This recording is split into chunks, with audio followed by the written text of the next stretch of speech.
So this is the second video. In this video, I'm going to talk a little bit about psychological operations, what they are, and some of the methods used. Now, if you've never heard of psychological operations or don't believe in psychological operations, well, it's not a matter of belief. Government documents have been released on WikiLeaks released a set recently, well, relatively recently, I guess. So you can find the government documents on there, you can find it in my book. But essentially psychological operations are being carried out on essentially pretty much a global scale. U.S. Special Operations Command are leading the charge. They're in 149 countries, actively carrying out covert warfare against people who are whistleblowers or peace advocates who oppose the pro-war agenda, etc. It's essentially a genocide, but you won't hear about it in the news.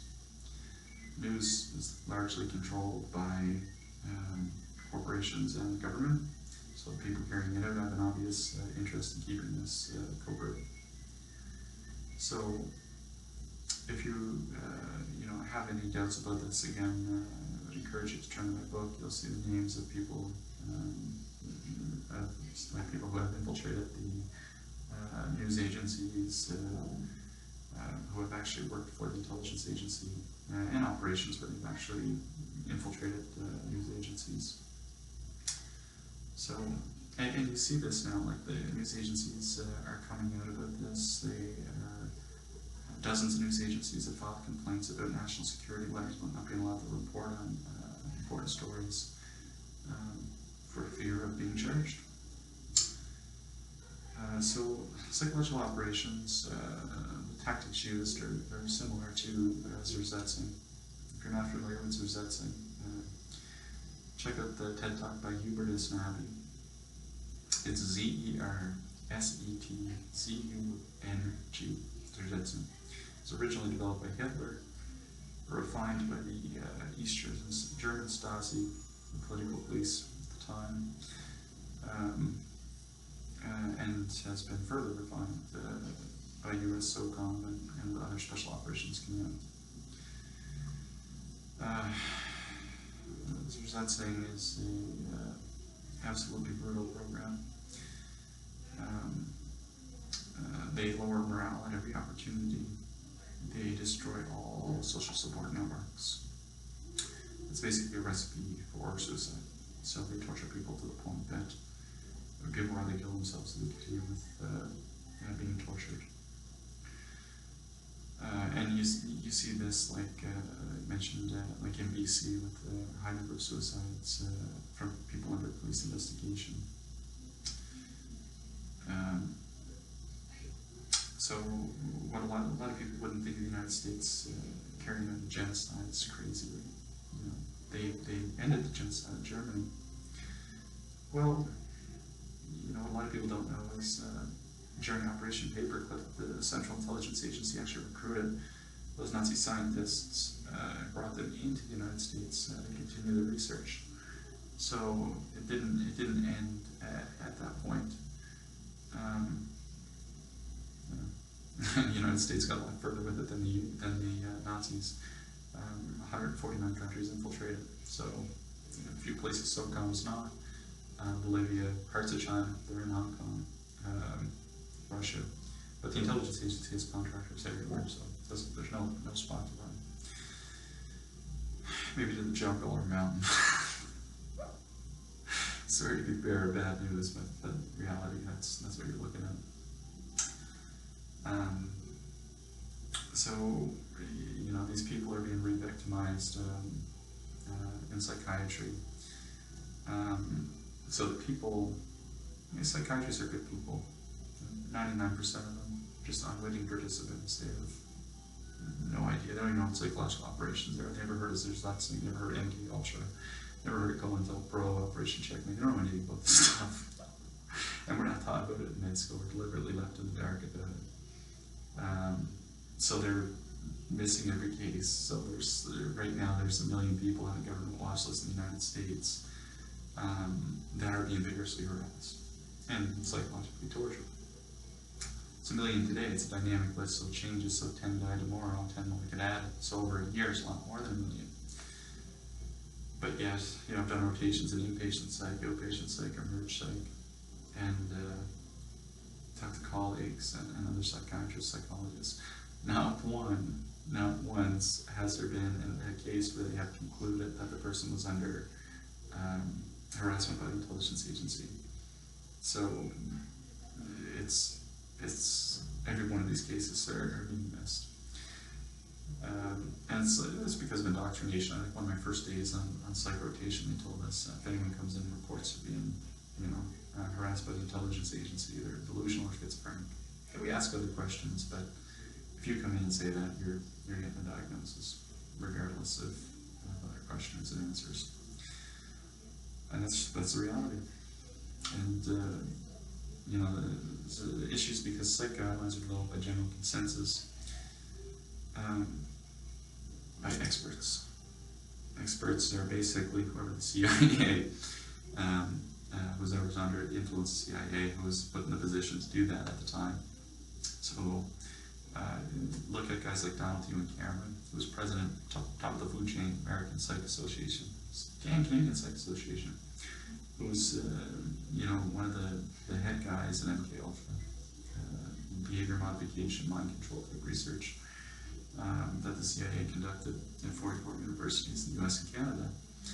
So another guy, Carl Rogers, celebrated in the field of psychology, a guy who really specialized in personality development, worked on sub-project 97 of MK Ultra. That was where one of the sub-projects on schizophrenia, they took a real interest in that as a way to discredit people. Though what they've done, you take a guy like Rogers who specializes in personality development, when you smear these people, like me for example, they don't just randomly smear you, they come after the things that are important to self-concept, things that are part of your core identity. So for me, the two most important things were my career and my family. So they come after you and they target those things, and they put you in these discrediting situations. If you don't take the bait, then they just drug you to the point just like complete blackout, and it happens. You have absolutely no control. That is important to understand because we're taught in university to have an internal locus of control. That's very important. It can actually be the opposite can be true in these situations because they want you to internalize what is happening so that you give up the fight. There's no one to fight against. So, yeah. And anybody that tells you differently has never come under the attack of psychological operations or intelligence agencies in general. You have no control at all. Your life is taken from you, and it is destroyed. Every aspect of it. So, and then you're placed on a medication that induces depression. So, the tactics they use is they lower morale at every opportunity. They like to isolate people, and this is in the manual, psyops manual. And then these people are being placed on an atypical antipsychotic that lowers dopamine. So you can imagine you give someone an antidopaminergic agent, you're lowering any pleasure they already have, which has probably already been lowered, to the point that it's going to push them over the edge. And, you know, it's bizarre to me because you look at monopsychotic concordance rates, and these rates are, like in Toronto notes, it'll say like 40%. So this is primarily an environmental condition. It's not related to elevated dopamine. And there's no way to measure it. Like psychiatrists don't measure dopamine in the brain. It's a hypothesis, they stick people on it. Yeah. So monopsychotic concordance, if you're not familiar with it, the higher it is, the more the genetic linkage. So if it's 100% monopsychotic concordance, if I have black hair, my identical twin would have black hair 100% of the time. If it's 50, then I have it half the time. So the higher the monopsychotic concordance rate, the higher the genetic linkage. The lower, the more it's an environmental condition. So Toronto notes is 40%, so more than half are environmental, in reality, if you go through a systematic review, look at only high quality studies, you're probably going to be in the ballpark of 25%. So 3/4 of people, it's environmental. A lot of those are being produced by the intelligence agencies and Special Operations Command. And they're being put on a drug that will kill them.